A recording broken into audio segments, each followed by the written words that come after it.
नमस्कार। आज सेंसेक्स की एक्सपायरी है, तो आज हम लोग देखेंगे कि सेंसेक्स में किस तरह से मूवमेंट होने वाला है और हमें किस तरह से काम करना चाहिए। कौन सा पॉइंट होगा, कौन सा टर्निंग पॉइंट होगा, कहाँ पे एंट्री पॉइंट होगा, किस लेवल पे हमें ट्रेड करनी चाहिए, नहीं करनी चाहिए। साथ ही हम कुछ डेटा को भी देखेंगे कि क्या मैक्स पेन है, क्या ओपन इंटरेस्ट किस तरह से काम कर रहा है, किस तरह से कैसा बिहेव कर रहा है, पाइवट चार्ट क्या बोल रहा है, पाइवट पॉइंट क्या है। इन डेटा को भी आज हम लोग देखेंगे। उससे पहले हमें निफ्टी का जो डेली हम देखते हैं चार्ट, उसको देखेंगे। अगर उसमें जैसे मूवमेंट होगा ना, वो आपको सेंसेक्स में भी करीब करीब वही मूवमेंट दिखता है, लेकिन हम सेंसेक्स की भी थोड़ी सी चार्ट को देख लेंगे। सबसे पहले हम लोग निफ्टी का चार्ट को देखते हैं। ये आपका निफ्टी का चार्ट है, ये 5 मिनट का है, पहले 15 मिनट से कर लेते हैं। अब देखिए, हमने जो इसका जो रेंज बना रखा है 24,200 से लेकर के 24,000 का, मार्केट उसी बीच में चल रही है। कल भी मार्केट जो है जब खुल रही है, तो कल जब हमारी बात चल रही थी, कल अगर आपने हमारा वीडियो देखा होगा तो उस वीडियो में देखा होगा, हमने कहा था कि अगर मार्केट में जो गिरावट है, अगर इसको तोड़ देता है, 3 बार मार्केट ने वहाँ पे हिट किया है नीचे सपोर्ट को, तो हो सकता है कि वो तोड़ भी दे। हालांकि जब हमने वीकली का जो अध्ययन किया था, उसकी एनालाइज की थी, तो उसमें हमने कहा था कि भाई अभी नीचे जो है उसका सपोर्ट मजबूत है, नीचे सपोर्ट मजबूत है तो उसके टूटने के चांसेस कम है। तो हमें दोनों लेवल पे देखना होता है, एक बड़े लेवल पे जाके देखना होता है, वेरीफाई करना होता है उसे। छोटा लेवल हालांकि टच कर रहा है बार बार, तो इसी कारण से देखना था कि ओपनिंग कहाँ होती है।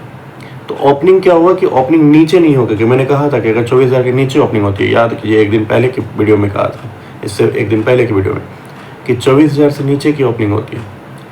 तो यानी एक तरह से आप समझिए, अभी तो मैं 24,000 का सपोर्ट बता रहा हूँ क्योंकि 24,000 वो लेवल है, लेकिन अक्सर आप हमेशा याद रखें, जो एक सपोर्ट पॉइंट या रेजिस्टेंस पॉइंट होता है, उसके ऊपर या नीचे कहाँ ओपनिंग हो रही है, उसके बिहाफ पे मार्केट आगे बढ़ जाती है और उसके हिसाब से चलता है मार्केट।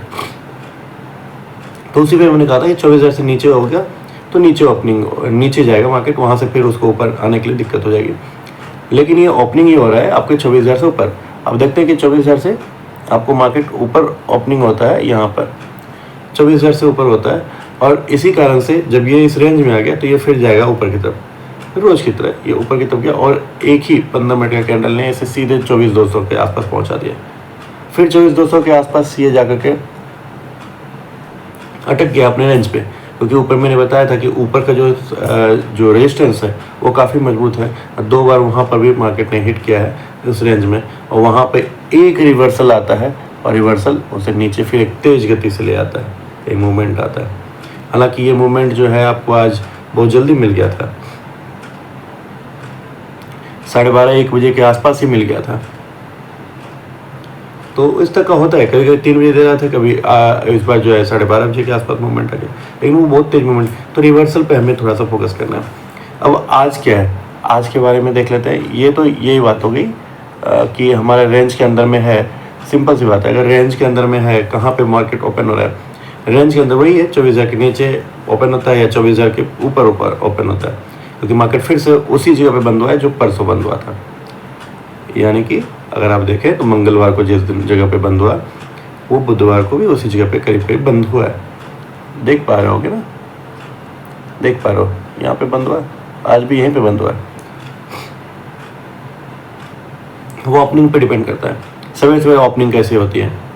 तो ओपनिंग को देखने के लिए हमें देखना पड़ेगा कि SGX क्या है, SGX निफ्टी क्या कर रही है।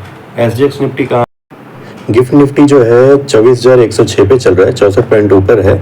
निक्केई भी ऊपर आपको दिख रहा है, हैंगसेंग भी ऊपर दिख रहा है, ताइवान भी ऊपर दिख रहा है, S&P 500 भी ऊपर दिख रहा है। तो ओवरऑल जो है वर्ल्ड मार्केट ऊपर की तरफ आपको दिख रहा है। कहाँ पर है मार्केट में, तो मैक्स पेन जो है, अगर आप बात करेंगे डेटा की बात, मैंने कहा था ना डेटा की बात करेंगे, तो मैक्स पेन आपको 24,100 पे, यानी 24,100 पे मैक्स पेन दिख रहा है। सबसे ज़्यादा जो दिक्कत है ना 24,100 के पास ही दिख रहा है, क्योंकि भी है। और अच्छा, कल की बात ही देख लें। कल अगर आप देखें हैं कि कहाँ पे मार्केट में दिक्कत लोग कर सकते थे, कहाँ पे लोग रिटेलर फंस सकते थे, तो देखिए यहाँ पर जहाँ पे कि मार्केट ने मूव ज़्यादा किया ना, यहाँ पर 2-3 बार जब एक ही जगह पे अटका ना, तो यहाँ पे रिटेलर सबसे ज़्यादा प्रॉब्लम करते हैं। आपने भी देखा होगा कि आपको लोग अगर यहाँ पे तो मार्केट ऊपर भागेगा, आपने इस जगह पे, इस छोटे से जगह पे अगर मैं एकदम छोटा सा कर दूँ, हाँ, तो ये जगह पे ये जो बॉक्स है, आपको लगेगा कि मार्केट ऊपर जाने वाला है और यहाँ पे रिटेलर एंट्री कर जाता है और दिक्कत हो जाती है। यहाँ पे हालांकि आप भी एंट्री कर सकते हो, लेकिन आपको स्टॉप लॉस एकदम छोटा सा रखना पड़ेगा, एकदम छोटा है स्टॉप लॉस। 24,200 का जैसे 195 के आसपास है तो 200 के आसपास का रख लिया, 200 सवा 200 के 220 के आसपास का रख लिया। 220 से ऊपर अगर मार्केट चले गया तो ठीक है, ऊपर अगर मानो ऊपर के लिए आप लेते हो तो फिर 220 तक आपको वेट करना पड़ेगा। 220 को तोड़ने देते तब फिर आप पैक करो। लेकिन नीचे के लिए आपको स्टॉप लॉस जो है फिर 24,190 के आसपास का रखना पड़ेगा। देखो 24,190 के आसपास ही मार्केट,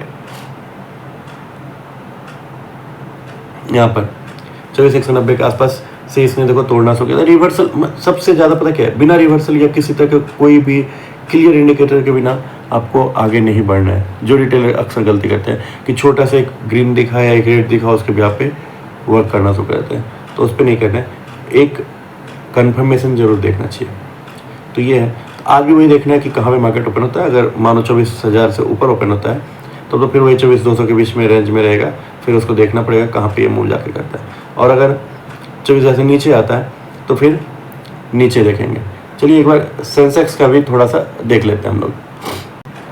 तो ये हम आगे सेंसेक्स के चार्ट पे, सेंसेक्स के चार्ट में भी देखिए इसी तरह से कि 700 के आसपास का ऊपर का रेंज है और नीचे 70,000 ही मान लो, यानी कि 700 पॉइंट का पूरा मूव है। इसी बीच में ये मार्केट घूम रहा है। अब इस रेंज को, जैसे निफ्टी में मैंने बताया रेंज, निफ्टी के रेंज को जब तक नहीं तोड़ता, उसी तरह सेंसेक्स का भी रेंज फंसा हुआ है। सेंसेक्स के रेंज को भी नहीं तोड़ता तो तक ये ऊपर या नीचे अभी नहीं जा रहा है।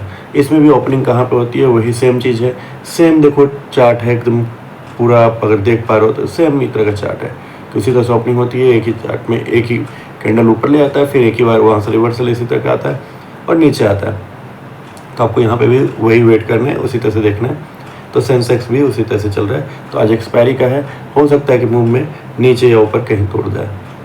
एक्सपायरी है, इस तरह की चीज़ें हो सकती है, ठीक है।